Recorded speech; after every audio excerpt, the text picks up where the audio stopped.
Film की शुरुआत 1950 के कोरियन वॉर की एक टीवी ब्रॉडकास्ट से होती है। उसी समय एक शांत सा घर दिखाया जाता है।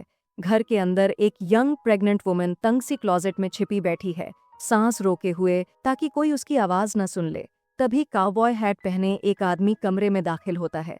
जो माहौल पहले ही अजीब लग रहा था, वो अचानक डरावना बन जाता है जब वो आदमी अपनी आंखों के सामने एक औरत को फांसी लगाकर जान देते हुए देखता है। क्लोजेट के अंदर छिपी प्रेग्नेंट वुमन ये सब देखकर जम जाती है। डर के मारे वो बिल्कुल चुप रहती है ताकि उसकी मौजूदगी किसी को पता न चले। कहानी फिर प्रेजेंट डे अमेरिका की एक यूनिवर्सिटी में शिफ्ट होती है। यहाँ हमारी मुलाकात होती है सोफी पार्क से, एक कोरियन अमेरिकन लड़की जो बचपन से अपने परिवार के साथ अमेरिका में पली बड़ी है और अब अपने 20s में है। वो यूनिवर्सिटी में नई स्टूडेंट के तौर पर एनरोल कर रही है। पहले ही दिन कैंपस पर एक कोरियन स्टूडेंट उससे मिलता है और बड़े प्यार से कोरियन स्टूडेंट कम्युनिटी ज्वाइन करने का इनविटेशन देता है। लेकिन सोफी ऑकवर्ड फील करती है। कोरियन ब्लड होने के बावजूद उसे कोरियन बोलनी नहीं आती और अपनी हेरिटेज के बारे में भी बहुत कम पता है, इसलिए वो पोलाइटली मना कर देती है। उसका प्लान था अमेरिकन हिस्ट्री मेजर करने का, लेकिन उसे पता चलता है कि क्लास ऑलरेडी फुल हो चुकी है। डिसअपॉइंटेड होकर वो डॉर्म रूम में लौटती है। उसे सलाह मिलती है कि स्केड्यूल में फिट होने वाली कोई और क्लास ले ले, और ऐसे वो मजबूरी में 20th century Korean history enrol कर लेती है। रूम में बैठकर सोफी अपनी मॉम को कॉल करती है और पूछती है कि बचपन में उसे कोरियन लैंग्वेज या कल्चर क्यों नहीं सिखाया गया। तब उसे पता चलता है कि उसकी मॉम को भी उनकी मदर यानी सोफी की ग्रैंड मदर ने कभी कोरियन नहीं सिखाई थी। यहाँ तक कि उनके कोरियन नेम्स भी जानबूझकर अवॉइड किए गए थे, क्योंकि माना जाता था कि अमेरिका में सेफ फ्यूचर के लिए यही सही है। कॉल के दौरान बैकग्राउंड में ग्रैंड मदर की आवाज सुनाई देती है। वो टॉपिक से क्लियरली अनकंफर्टेबल लग रही होती है। ऐसा लगता है जैसे फैमिली में कोई पुराना राज छिपा हुआ है। कॉल खत्म होने के बाद सोफी के रूम का शांत माहौल अचानक अजीब हो जाता है। सीलिंग से पानी टपकने लगता है। वो सोर्स चेक करने जाती है, तभी दरवाजे पर नॉक होता है। वो दरवाजा खोलती है, बाहर कोई नहीं। उसे लगता है कोई प्रैंक कर रहा है, लेकिन कुछ ही सेकंड बाद दरवाजा अपने आप खुल जाता है। सामने खड़ी होती है एक लड़की, अरिहान। वो उसकी नई रूममेट और क्लासमेट निकलती है। अगले दिन सोफी अपनी पहली क्लास अटेंड करती है। वहां फिर वही कोरियन स्टूडेंट मिलता है, ब्रायन को। साथ में क्वॉन और फियोना पाइक भी होते हैं। तभी प्रोफेसर ली आते हैं और इंट्रोडक्शन शुरू होता है। धीरे धीरे साफ होता है कि पूरी क्लास में सिर्फ सोफी ही ऐसी है जिसका कोई कोरियन नेम नहीं है, बाकी सबके पास है।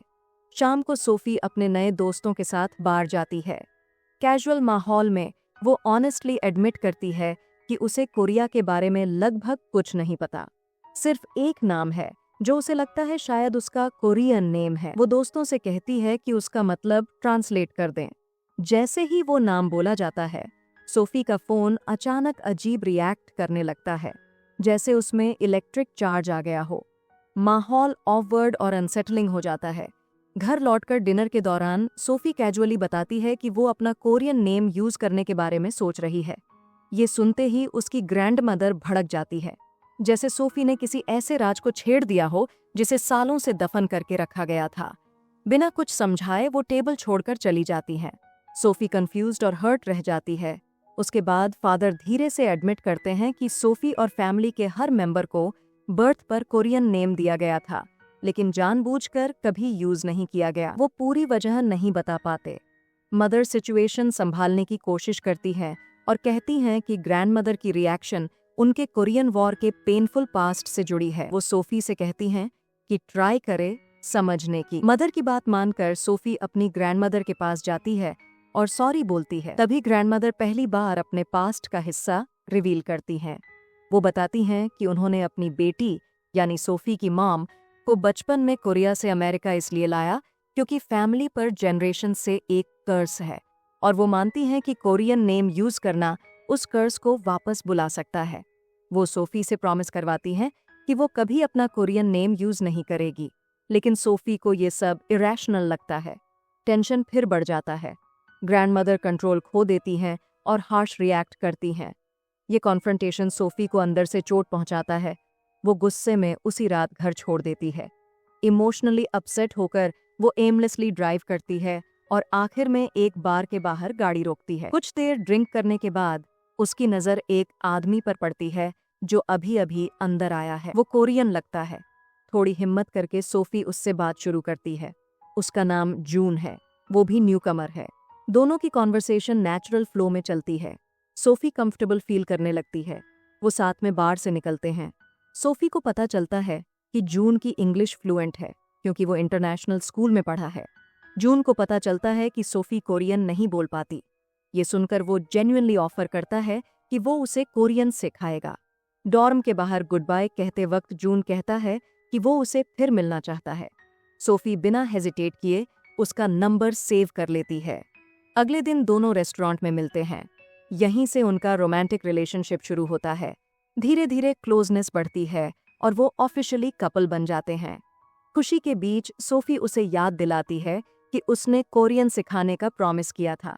जून मुस्कुराकर कहता है, एक कंडीशन है, पहले तुम्हें अपना कोरियन नेम रखना होगा। कुछ ही दिनों बाद जब सोफी और जून ऑफिशियली डेटिंग शुरू करते हैं, सोफी उसे अपने घर लेकर जाती है। उसके मॉम डैड जून को बड़े प्यार से वेलकम करते हैं। बातों बातों में पता चलता है कि जून के एंसेस्टर्स सोल से थे, वही शहर जहां सोफी की ग्रैंडमदर का जन्म हुआ था। लेकिन जहां पेरेंट्स का रिएक्शन फ्रेंडली था, वहीं ग्रैंडमदर शुरू से ही जून को एक अजीब गहरी नज़र से देख रही थीं। ऐसा लग रहा था जैसे वो उसे पहचानती हों या उससे डरती हों। जून अपनी तरफ से एक छोटा सा गिफ्ट लाया था, एक डिब्बे में सलीके से रखा हुआ। जैसे ही बॉक्स खोला गया और अंदर के बीड्स दिखे, ग्रैंडमदर का रिएक्शन अचानक एक्सट्रीम हो गया। वो हिस्टेरिकली चिल्लाने लगीं, जैसे उन मोतियों ने कोई पुराना दबा हुआ जख्म जगा दिया हो। सीन ऑकवर्ड हो जाता है। सोफी बाहर निकल जाती है खुद को संभालने के लिए। जून उसके पीछे आता है, उसे काल्म करने की कोशिश करता है। वो कहता है कि उसकी ग्रैंडमदर का पास्ट बहुत भारी है, उसे समझने की कोशिश करनी चाहिए, और धीरे से एडमिट करता है कि उसके अंदर भी एक डार्क साइड है जिसे बहुत कम लोग समझते हैं। सोफी गुस्से में कहती है, वो तो मानती हैं कि हमारी फैमिली कर्स्ड है, वो तो मुझे अपना कोरियन नेम भी यूज नहीं करने देती। जून सॉफ्टली पूछता है, तुमने अब तक बताया नहीं, वो नाम क्या है? मैं तुम्हारे मुंह से सुनना चाहता हूँ। सोफी धीरे से बोलती है, पार्क जू ह्यन। कुछ दिन बाद ग्रैंडमदर वाले इंसिडेंट के बाद सोफी अपनी कॉलेज रूटीन में वापस जाने की कोशिश करती है, लेकिन जून ने उसे कांटेक्ट नहीं किया, न कॉल न मैसेज। उसका माइंड उसी में अटका रहता है। एक लेक्चर के दौरान अचानक उसे पीछे से कोई फुसफुसाकर उसका नाम लेता हुआ सुनाई देता है। वो मुड़ कर देखती है, क्लासमेट्स अजीब तरीके से ब्लैंक स्टेयर कर रहे होते हैं।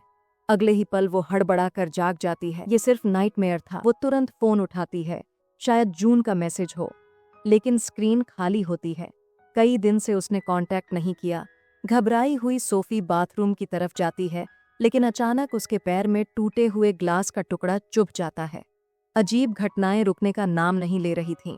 एक शाम डिस्ट्रैक्शन के लिए सोफी अपने दोस्तों के साथ कराओके बार जाती है। आरी मजाक में सोफी और क्वान की फोटो लेती है, लेकिन जब वो फोटो जूम करती है तो क्वान का चेहरा ब्लर्ड दिखता है, जैसे कोई इनविजिबल चीज उसे ढक रही हो। थोड़ी देर बाद हल्की सी ड्रिंक के असर में सोफी की नज़र टीवी स्क्रीन पर जाती है। उसे वहां अपना रिफ्लेक्शन दिखता है, लेकिन किसी अनजान जगह में। उसके पास एक आदमी खड़ा है, काउबॉय हैट पहने हुए, सिर झुकाए। जैसे ही वो आदमी धीरे धीरे अपना चेहरा उठाता है, सोफी डर से कांप जाती है और तुरंत वहां से निकल जाती है। थोड़ी देर बाद उसकी मॉम का कॉल आता है। वो बताती हैं कि वो और सोफी के डैड काम से सैन फ्रांसिस्को जा रहे हैं और कहती हैं कि ग्रैंडमदर काफी दिनों से कांटेक्ट में नहीं है, तो जाकर चेक कर ले। सोफी डॉर्म पहुंचती है। जैसे ही वो अंदर जाने वाली होती है, ग्रैंडमदर अचानक सामने आ जाती है। वो उसे सख्ती से वार्न करती हैं कि वो केयरफुल रहे। फिर बिना ज्यादा एक्सप्लेन किए उसे घर चलने को कहती हैं, जैसे कुछ जरूरी दिखाना हो। घर पहुंचते ही सोफी नोटिस करती है कि घर अंधेरा और बिखरा हुआ है, जैसे अंदर कुछ डिस्टर्ब हुआ हो। दूसरी मंजिल पर ग्रैंडमदर उसे एक बेडरूम में ले जाती है और एक पुरानी फोटोग्राफ देती है। फोटो में एक औरत फांसी पर लटकी हुई दिखती है। भारी आवाज में ग्रैंडमदर बताती हैं, वो औरत उनकी अपनी माँ थी जिन्होंने सुसाइड कर लिया था। ये वही सीन है जिसे हमने मूवी के स्टार्टिंग में देखा था। उसी रात जब ये हुआ, ग्रैंडमदर खुद प्रेग्नेंट थीं। और उस समय वो सिर्फ 19 साल की थी। सोफी की माँ उनके पेट में थीं। वो क्लोजेट में छिपी सब देख रही थीं। ग्रैंडमदर कांपती आवाज में कहती हैं, सोफी, ये सब तभी शुरू हुआ जब तुम्हारा कोरियन नेम बोला गया और जून वापस आया। उनके मुताबिक जून कोई नॉर्मल आदमी नहीं है। वो अतीत की एक एंटिटी है जो उनकी फैमिली से बदला लेने लौटी है। कई जनरेशन्स पहले उनके एक एंसेस्टर की शादी जून से होने वाली थी, लेकिन रिलेशनशिप बिट्रेयल में खत्म हुआ। जून को पता चला कि उसकी पत्नी का अफेयर था। दिल टूट गया और उसने अपनी जान ले ली। उस दिन से उसकी आत्मा को शांति नहीं मिली। वो एक विंजफुल स्पिरिट बन गया जो पीढ़ी दर पीढ़ी उनकी फैमिली की औरतों को टारगेट करता रहा। वो सिर्फ हंट नहीं करता, वो धीरे धीरे दिमाग में घुसता है, उन्हें कंट्रोल खोने पर मजबूर करता है जब तक वो खुद अपनी जान न ले लें, क्योंकि जून मानता है कि मौत के बाद ही वो उसकी साथी बनेंगी। ये कर्स सोफी की ग्रेट ग्रैंडमदर तक पहुंचा। उनकी मेंटल हालत बिगड़ती गई। आवाजें सुनाई देती, किसी अनसीन प्रेजेंस का एहसास होता। आखिर में उन्होंने खुद को सैक्रिफाइस कर दिया, सोचकर कि शायद इससे जून शांत हो जाएगा। लेकिन कर्स खत्म नहीं हुआ, सिर्फ डिले हुआ। इसके बाद ग्रैंडमदर अपनी बेटी सोफी की माँ को लेकर अमेरिका आ गईं, नई आइडेंटिटी के साथ। उन्हें विश्वास था कि जून सिर्फ कोरियन नेम्स के जरिए उन्हें ट्रैक कर सकता है, इसलिए फैमिली में असली नाम यूज करना मना था। अब जबकि नाम दोबारा बोला जा चुका है, जून फिर लौट आया है। ग्रैंडमदर सोफी से सख्ती से पूछती हैं, क्या तुमने वो नाम उस लड़के के सामने बोला? सोफी आखिर एडमिट करती है, हाँ। अब ग्रैंडमदर को यकीन हो जाता है कि जून उन्हें ढूंढ चुका है। वो कहती हैं कि जून को रोकने का एक ही तरीका है, उसका असली नाम ढूंढना। लेकिन वो खुद भी नहीं जानती। फैमिली हिस्ट्री में उसका कोई रिकॉर्ड नहीं, जैसे उसका नाम जानबूझकर मिटा दिया गया हो। अगली सुबह शॉपिंग करते हुए सोफी फिर से फुसफुसाहट सुनती है। उसका दिमाग और डिस्टर्ब होता जाता है, हेलुसिनेशंस बढ़ते जाते हैं। वो एक काउबॉय हैट पहने आदमी पर हमला कर देती है, उसे जून समझकर। घबराई हुई वो घर भागती है और शॉक हो जाती है जब ग्रैंडमदर को फर्श पर बेहोश पाती है। वो उन्हें तुरंत हॉस्पिटल ले जाती है। डॉक्टर बताते हैं कि वो कोमा में चली गई हैं और सोफी से कहते हैं कि पेरेंट्स को तुरंत इन्फॉर्म करे। तभी अचानक जून सामने आ जाता है। सोफी गिल्ट में डूबकर माफी मांगती है, अपने एंसेस्टर्स की गलती के लिए, उसका नाम मिटाने के लिए। वो उससे कर्स रोकने की भीख मांगती है, लेकिन जून ठंडी आवाज में कहता है, उसे सिर्फ एक चीज चाहिए, सोफी, तुम्हें मरना होगा, तभी तुम हमेशा के लिए मेरी बनोगी। इतने इमेंस प्रेशर के बावजूद सोफी खुद को संभालने की कोशिश करती है। आखिरकार वो जून की डिमांड मानने को तैयार हो जाती है, लेकिन एक कंडीशन पर। वो कहती है, पहले तुम मेरी फैमिली को इस कर्स से आजाद करोगे और मुझे 48 घंटे दोगे ताकि मेरे पेरेंट्स आ सकें और मेरी ग्रैंडमदर होश में आए, वो अकेली न जागें। हॉस्पिटल में डॉक्टर पहले ही कह चुके होते हैं, आपकी ग्रैंडमदर की हालत तेजी से गिर रही है, शायद उनके पास ज्यादा समय नहीं है, पेरेंट्स को बुला लीजिए। जून ठंडे चेहरे से सोफी की बात सुनता है। सोफी गिल्ट से भरी हुई कहती है, मेरे फैमिली ने तुम्हारा ऑन हिस्ट्री से मिटा दिया, मुझे माफ कर दो। जून साफ जवाब देता है, मुझे वो नहीं चाहिए, मुझे तुम चाहिए। सोफी कांपती आवाज में डील रखती है, उन्हें छोड़ दो, उन्हें इस कर्ज से मुक्त कर दो और मैं खुद तुम्हारे पास आ जाऊंगी, बस 48 घंटे दे दो। जब सोफी अपनी मॉम को कॉल करती है, नंबर अनरीचेबल आता है। मजबूरी में वो वॉइस मैसेज छोड़ती है कि ग्रैंडमदर सेंट जूलियन हॉस्पिटल में कोमा में है। अब सोफी डेस्परेट हो जाती है। वो फैमिली लीनिएज खंगालना शुरू करती है, पुराने डॉक्यूमेंट्स देखती है और अपनी फीमेल प्रोफेसर से मदद मांगती है जो कोरियन पढ़ सकती हैं। वो बताती है कि ये अर्जेंट है क्योंकि ग्रैंडमदर के पास शायद कम समय है और फैमिली का पास्ट हमेशा छिपाया गया है। रिकॉर्ड्स में प्रोफेसर को एक शॉकिंग एंट्री मिलती है। 13 अक्टूबर 1902 एक फैमिली मेंबर ने पावर प्लांट में खुद को इलेक्ट्रोक्यूट कर लिया था। उसकी बॉडी बाद में पानी में डूबी मिली। इंसिडेंट के बाद फैमिली ने उसका नाम रिकॉर्ड से मिटा दिया था, इसीलिए जून का नाम हिस्ट्री में कभी नहीं मिला। सच्चाई जानने के लिए सोफी यूनिवर्सिटी लाइब्रेरी पहुंचती है। लाइब्रेरी रेनोवेशन के कारण बंद होती है, लेकिन वो अंदर घुस जाती है 1900 के कोरियन आर्काइव्स देखने के लिए। तभी आरी भी वहां पहुंच जाती है और हेल्प करने लगती है क्योंकि सोफी कोरियन नहीं पढ़ सकती। दोनों मिलकर डॉक्यूमेंट्स खंगालती हैं। उन्हें एक नाम मिलता है, यी जी वॉन। ये उसकी ग्रैंडमदर का असली कोरियन नाम था। साथ ही पता चलता है कि उनका फैमिली कभी काफी वेल्दी और इन्फ्लुएंशियल था। जैसे ही वो और गहराई में जाने की कोशिश करती हैं, अचानक बिजली चली जाती है। पूरा कमरा अंधेरे में डूब जाता है। पैनिक फैल जाता है।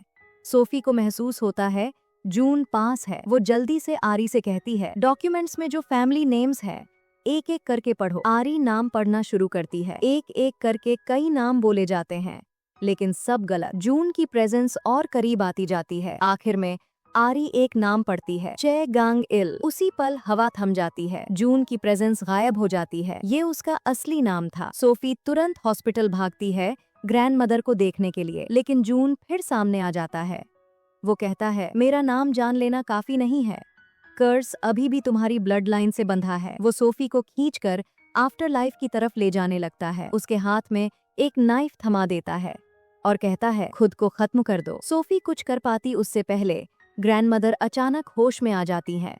वो नाइफ पकड़ लेती हैं और अपनी ही गर्दन काट लेती हैं। उनका सैक्रिफाइस उसी वजह से होता है जिस वजह से उनकी माँ ने किया था, कर्स को फिर से डिले करने के लिए, ताकि अगली जनरेशन बच जाए। ये एक्ट टेरर को पूरी तरह खत्म नहीं करता, लेकिन सोफी और उसके पेरेंट्स को वक्त दे देता है वहां से दूर जाने का, नई आइडेंटिटी के साथ नई जिंदगी शुरू करने का। जिस ग्रैंडमदर ने उसे बचपन से पाला था, उन्हें खोकर सोफी समझ जाती है सरवाइव करने का एक ही तरीका है, पास्ट को छोड़ दो और फैमिली का सीक्रेट हर हाल में बचाओ। अब सोफी पर भारी जिम्मेदारी है कि उनके असली नाम फिर कभी जुबान पर ना आए, क्योंकि उनकी सेफ्टी इसी पर टिकी है कि वो अपनी पहचान कितनी अच्छी तरह छिपा पाती है। और इसी के साथ कहानी खत्म हो जाती है।